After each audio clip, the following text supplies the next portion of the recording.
prepared and ready. We have pretty much exactly an hour's time before the sprint qualification of the Belgian GP weekend. We're going to cover a couple of things in this segment or in this live cast right here. We're going to cover just a little bit about Max Verstappen and his response in regard to him being asked about the timeline between him knowing and when Christian Horner was pretty much kicked out of the door. I think there's some interesting things there.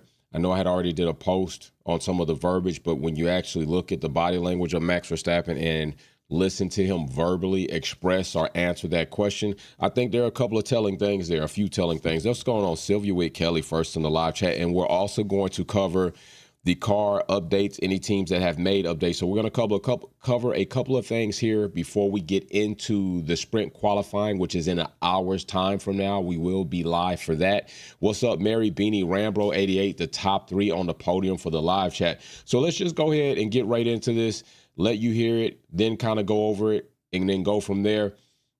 Like I said, I think it's a bit telling on Max Verstappen, pretty much how this kind of went.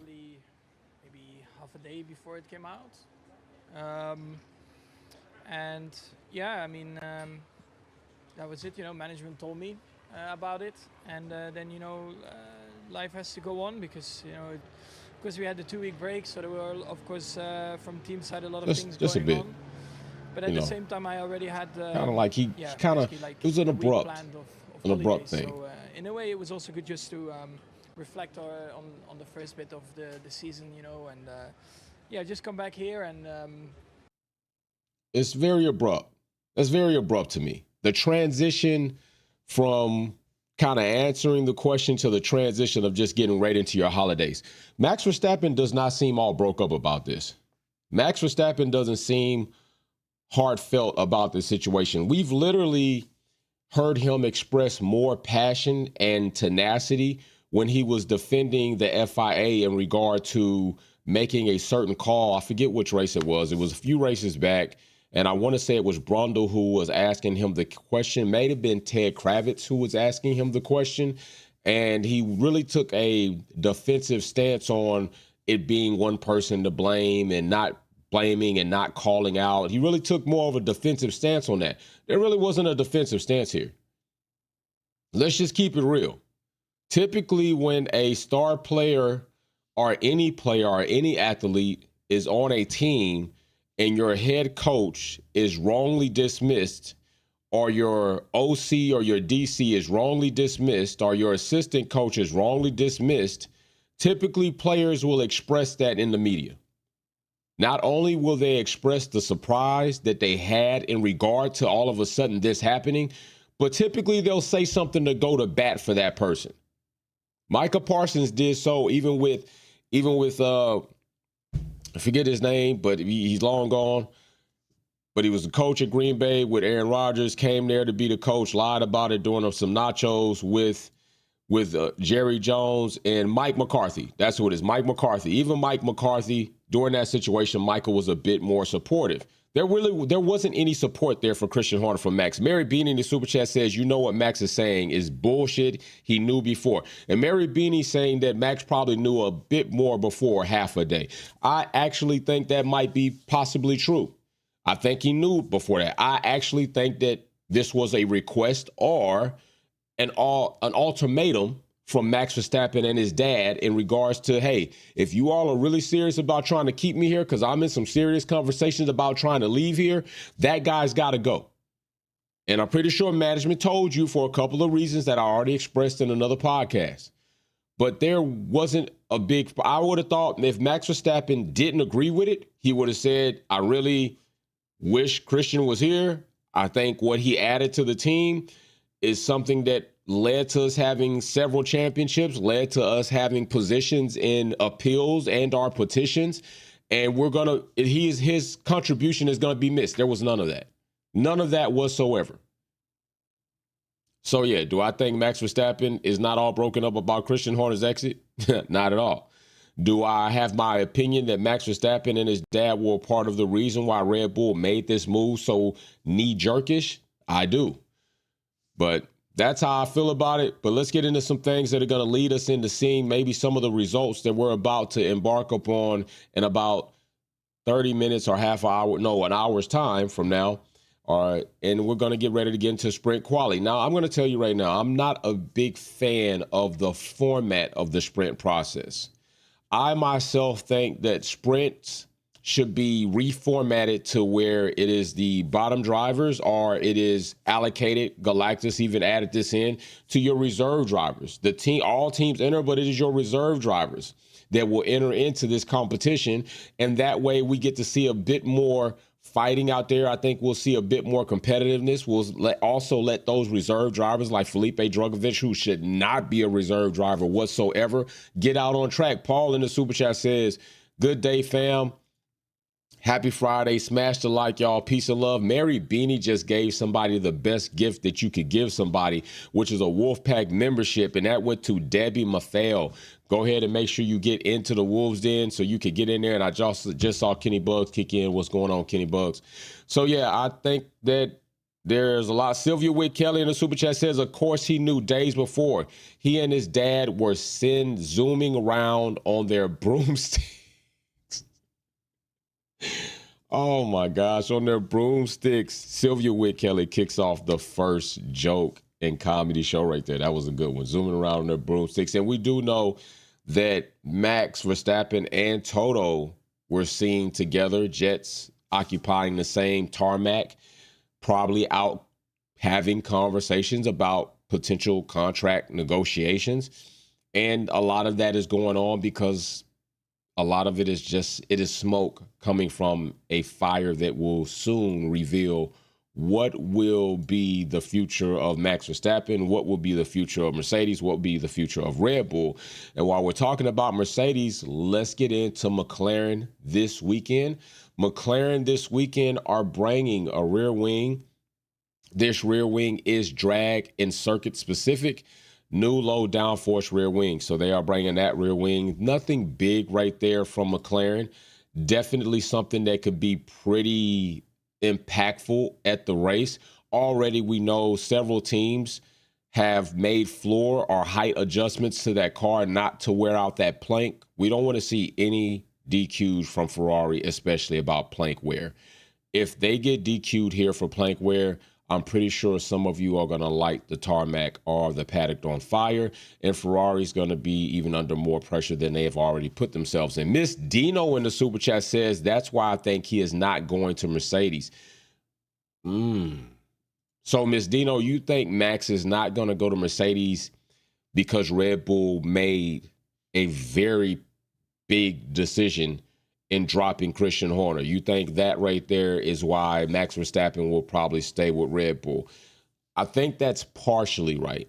I think it's partially right. I think another portion of that is Red Bull going to put Max in a car that only Max would be able to win in? And right now, up until now, that is factual. Max has only been able to win a championship via scandal, via mistake, and via having the most dominant car debatably in F1 history.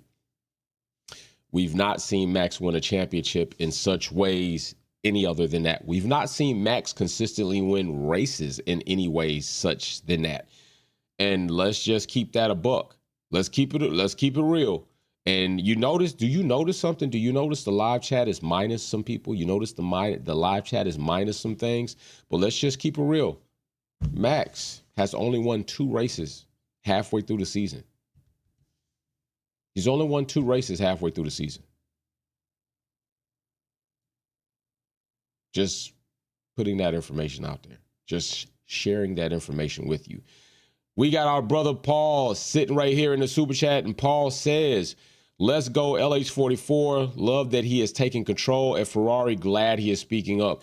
I am too. I'm glad that he's not only speaking. You know what?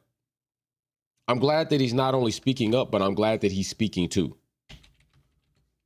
I'm glad that he is actually, in a way, in Lewis's way, my way would be I'm just going to call your ass out. Like, they got to do better. We're having conversations about what they need to start doing, and things got to be different. Lewis said that he is holding the guys who are making the decisions accountable. That is big for Lewis in the public eye to say that. Lewis Hamilton basically is coming out saying that I'm calling you all to the carpet. I'm holding you all responsible. I am challenging you all to change your ways. So in that sense as well, Lewis is saying your ways don't work. They haven't really worked on a championship level in some time. And this is where I believe we need to go in a direction to change that. So yes, big shout out to Lewis for that. Here's a graphic of where those changes are taking place for McLaren this weekend. Don't forget, we do still have a very big McLaren internal battle brewing. I believe many of us want to see what Oscar Piastri is going to do here at the end of FP1 at the top of the charts. I believe Oscar Piastri was split between Max Verstappen and Lando, with Verstappen second and Lando third, Oscar coming in first. That is FP1. Believe it, we are in a condensed weekend, so a lot of that can change just going into the sprint quali and then going into quali and then the race. It's really going to be a chaotic weekend for teams, especially if you're trying to bring updates, which Ferrari is bringing an update here. Ferrari is bringing rear suspension, which many of you have been waiting on, and a lot of you believe that this rear suspension update is going to be a key to help Ferrari with their performance. And I'm not too sure about that until I see it. Remember, this is one of 3 racing events that I need to see something from Ferrari before I declare they definitely are in the right direction. All right. So they do have rear suspension, performance local load. They do have rear corner local load, update rear suspension geometry and rear corner wing elements. This revision of the rear suspension geometry triggered a re-optimization of wishbone fairings as well as lower and upper winglet cascades with the aim to maximize aerodynamic efficiency. Also a rear wing that is circuit specific, rear wing flap element added to that, just like McLaren did. And I see we got Mary Beanie in the super chat. Mary Beanie says Max BK to back to number 33 next season. Oh, happy days. Yeah, probably no more number 1 or gold shoes. Right. I feel you on that. Sylvia Witt Kelly in the super chat says Toto has said the lineup will not change, but after 26, you'll see it mixed up. Maybe 2 divas scratching at each other. Y'all are wilding in the super chat, though. Y'all are wilding in the super chat. Yo, Sylvia Witt Kelly is one to bring up some very good meet you in the park fighting type words. Like 2 divas scratching each other's eyes out. That would be George Russell and Max Verstappen for sure. And as we look at the positioning of these updates from Ferrari, you'll see those right here, rear wing, local load, and the suspension. So I am going to say this. I know that many of you have been awaiting this rear suspension, but let's just try to keep things in somewhat of a realistic scope. This is not right out of the gate, in my opinion, going to show some overall pace that many people have been awaiting to just hurdle Lewis Hamilton and Charles Leclerc to the top of the charts, okay? FP session kept them pretty much where they've averagely been through the season, 5-7. They're mingled in there with Mercedes. There was a lot of talk about Lewis Hamilton testing in Mugello. Lewis Hamilton made it very clear, although Clarkson, he always is he's a weasel. He's a weasel in my opinion. And a lot of times he tries to put Lewis Hamilton specifically in situations to say things that he would want him to say so that the media can run with it. Lewis is very good at that. He plays chess, not checkers. And he straight up told him there was no test. There was no test. And then you could tell by his reaction, Clarkson's reaction, that he's trying to still find a way to put Lewis in a compromising situation. And he failed at it. Well, how did the car feel, when he kind of snickered at it because he knew what he was trying to do, but Lewis didn't fall for it. So then he's still trying to formulate a way he could probably get Lewis to admit something that actually didn't happen and the media take off with it.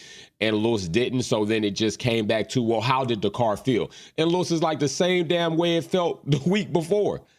I just told you we weren't testing. It felt the same. It was a photo shoot. It was a media shoot. There was nothing for Lewis Hamilton to be happy about. Did they try something in the sim? Yes. We all probably have seen moments where Lewis has legitimately and genuinely been surprised and happy about or positive about something that is coming to the car or has come to the car and he's tested it. He wasn't that. And there's been a few times through this season where media outlets and reporters have ventured into this whole update situation. And Lewis checks you like there's no updates. Remember when he was on the driver's parade? The female reporter asked him about updates, and he's like, we don't have any updates. What are you talking about? And he also went further to mention that not that he didn't like, but pretty much he was, I don't think he's accustomed to how Ferrari brings their updates. He mentioned they bring them in a bulk where other teams are bringing little bits here and there throughout the season.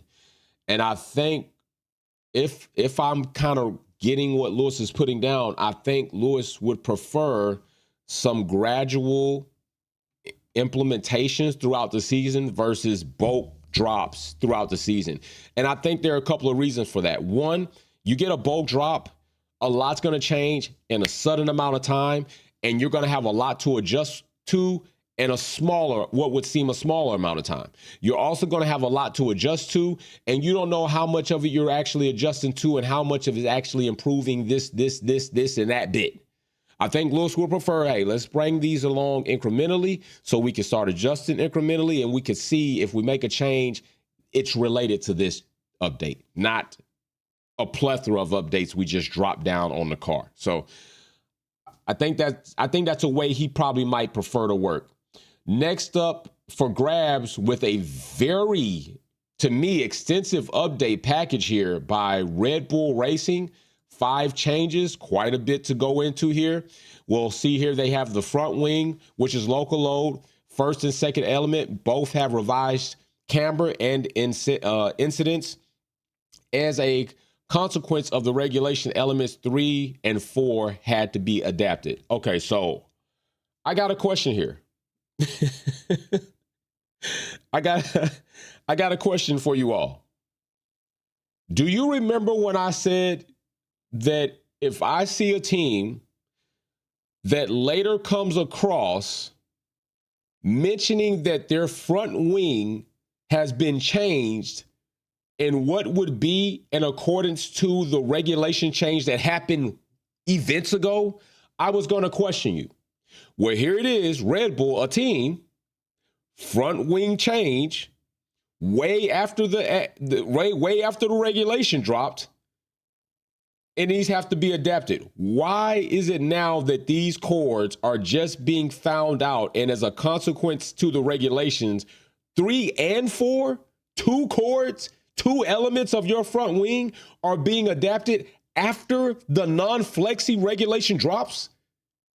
Here it is again, where it would seem that this is in the gray area that, has Red Bull been cheating? Have they kind of been with some shenanigans? It's clearly right there.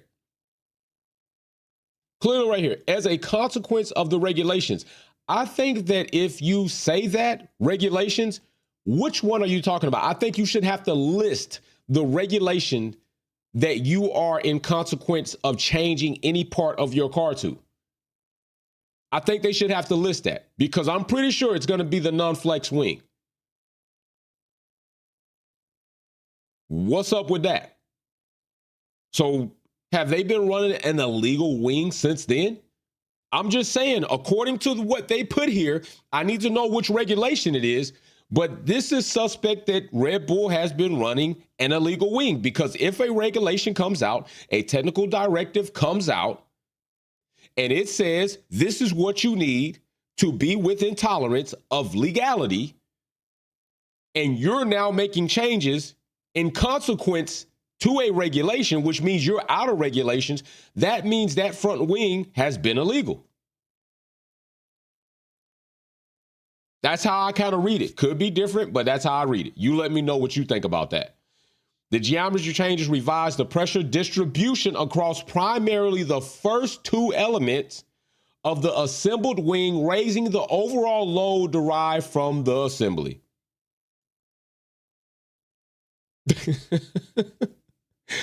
All right, FIA. I'm pretty sure I trust y'all. I don't trust y'all, but y'all do y'all job, and y'all doing it again pretty poorly here, or pretty consistently, inconsistently. Side pod inlets, reliability, two inlets merged into, and the upper portion has widened. Then we got the cake engine cover right here, reliability again, changed by consequence of the side pod inlet revision to align and then blend the floor. All right. Having changed the side pod inlet, I think we should read into this a little bit. Having changed the side pod inlet and therefore the split lines to the side pod part of the top body, the engine cover has been revised to link the side pod to the floor. Maintaining the same cooling exit louver options, the inboard rear suspension shrouds have been revised to suit the new top body despite attaching to the bonded gearbox assembly. Front suspension, flow conditioning, revised inboard fairings on the top wishbone, adding more camber, rear corner, local load, mirror changes to profile of the lower cascade to add camber. All right, well, there you go. 5 changes. Pretty moderate, pretty hefty update coming for the Red Bull car. And as of FP1, splitting the two McLarens, we'll see how much of this actually turns out. And we'll see how much of this, by consequence of the regulations, might be consequence to the Red Bull car. But I'm not gonna harp on that. And as we look here at the diagram, we'll see several areas where these changes have taken place. I also think as you look right here in the rear section of the update diagram or the IPL or the illustration, you'll see I still think Red Bull is trying to find a way to work out their cooling situation for the brake system, the brake ducts. Sylvia Witt Kelly in the super chat says, do you think Horner would buy a team or try to get into the FIA? Ooh, Sylvia Witt Kelly, that question, that super chat is poll worthy. That's a good one. I will answer that. I think that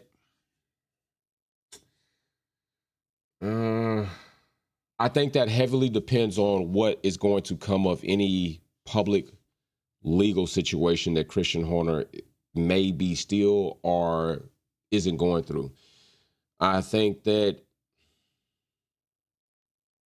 okay, I think I see this two ways.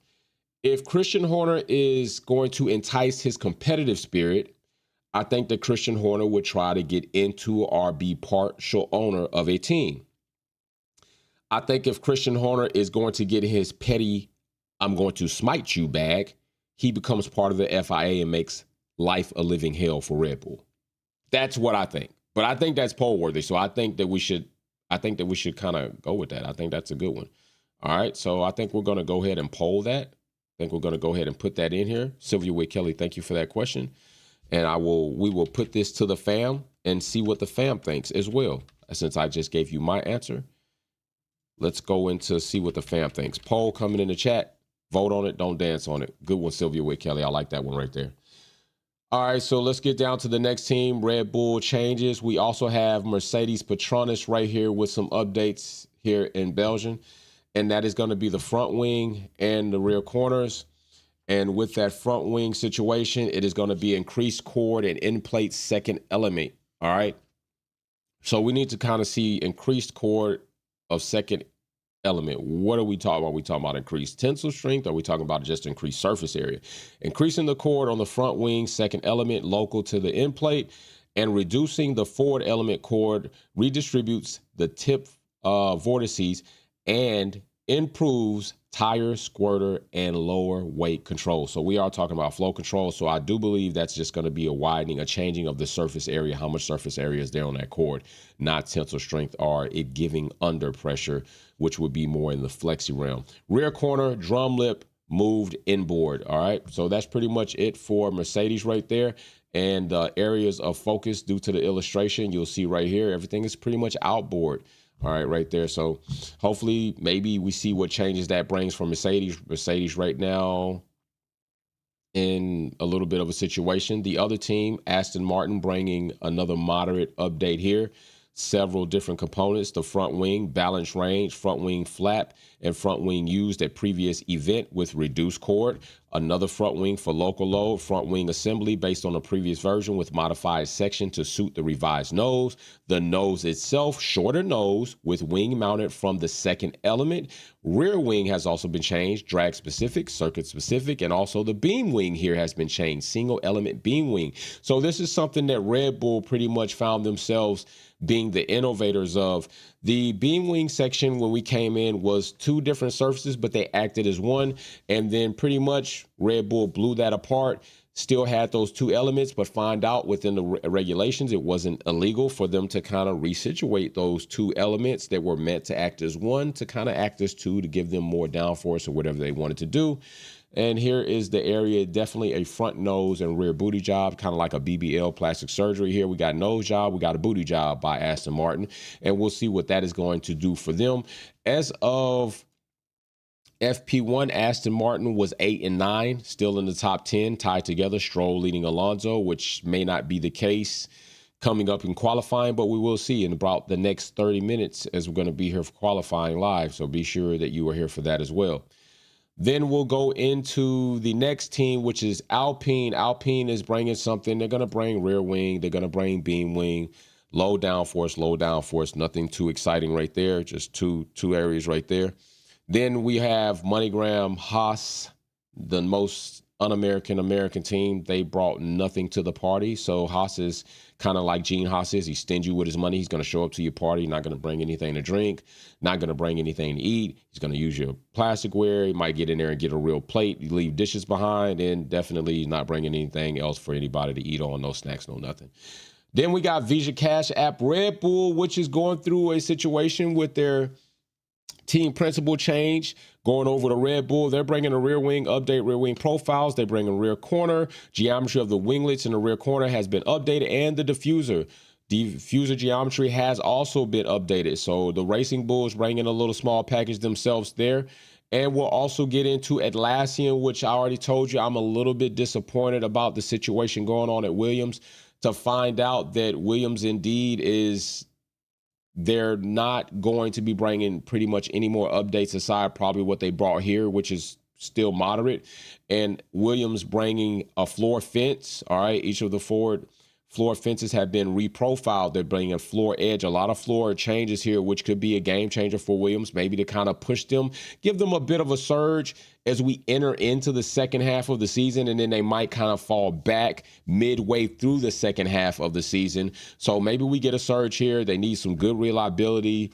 Sainz is not exactly happy with a lot of things that have taken place. He feels like they've missed out on at least 20 to 30 points because of things out of his control right there. So I'm on board with Sainz and the way Albon's feeling. I don't think Albon was completely transparent with his feelings, even about the performance of Williams as of late, because we listen to his radio messages and we hear it. So again, side pod inlet, the lower lip of the side pod cooling inlet has been modified. In the cake engine cover, there is a deeper undercut to the bodywork, which is married to a modified floor upstand. So these changes right here with Williams are definitely big. And I think this is going to be it for them, minus maybe some little changes here and there, maybe some elements, maybe some beam wings, maybe some cords, some little diffuser changes here. But I think this could be it, the big bulk of an update we see from Williams. I don't think we're going to see anything else. Sylvia Witt Kelly, 57% of the people say team owner in your super chat, which was converted into a poll-worthy super chat. 57%. So maybe a team owner there. And so, yeah, Williams bringing something pretty moderate here. And as we go into Kick Sauber, still high off of the podium for Hulk, they're bringing nothing as well. And I don't think we're going to see anything surprising for the rest of the season there from Kick Sauber. I think what we saw from them is probably all that is going to be. And I think that's the last of that. I think pretty much the rest of the season for Kick Sauber is going to be moderately oblique, so opaque. I think the correct word should be opaque. But yeah, we'll see. So that's it. We got 30 minutes, and we're going to be into sprint quali. Going to see what's going to pop there. I am imagining that McLaren are probably going to take this pretty moderately serious, because right here, this is an opportunity for them in the season to capitalize on big points in the sprint and then go into the race. And I would think that if anything could happen to Max Verstappen, it would be even that much more of a situation that they would find themselves in and probably be okay with. So if something were to happen to the Red Bull car and they could not finish out in the sprint, and both McLarens do, it puts them in a good bit amount of gapping to Max Verstappen. Then going into the race, if McLaren can get pole position and then finish out in front, double podium, 1 and 2 in front of Max, and Max maybe not make podium, but I'm pretty sure Max will make podium. I need to see what's going to happen in the sprint and, of course, the race qualifying trim, but I think Max could make podium here. So I don't count him out for podium here in Spa, but I could be wrong about that. But we will see how that goes out. I will see you all soon, very soon. Remember to share the content, comment down below what you think in regard to us going through the car presentation documents and seeing that Red Bull have made a front wing adaptation in consequence to a regulation that they didn't list in there. Let me know what you think about that. Let me know what you think about Max Verstappen and how heartfelt he felt about him answering the question in regard to Christian Horner and his departure, and as well as Ferrari is bringing this rear suspension. A lot of you have been talking about this rear suspension. Racer X210 definitely has been waiting for this rear suspension. I want to know, do you actually, or do you feel this is going to be a pivotal moment for Ferrari to have an upswing in performance and race finishes? Like more podiums than they had the front half of this season, which wasn't many for Ferrari. So what we got going on. So I really hope to see you all there. Peace and love. I am about to get out of here, and you all should definitely have a good day. We have a lot of racing ahead of us. All right. See you soon.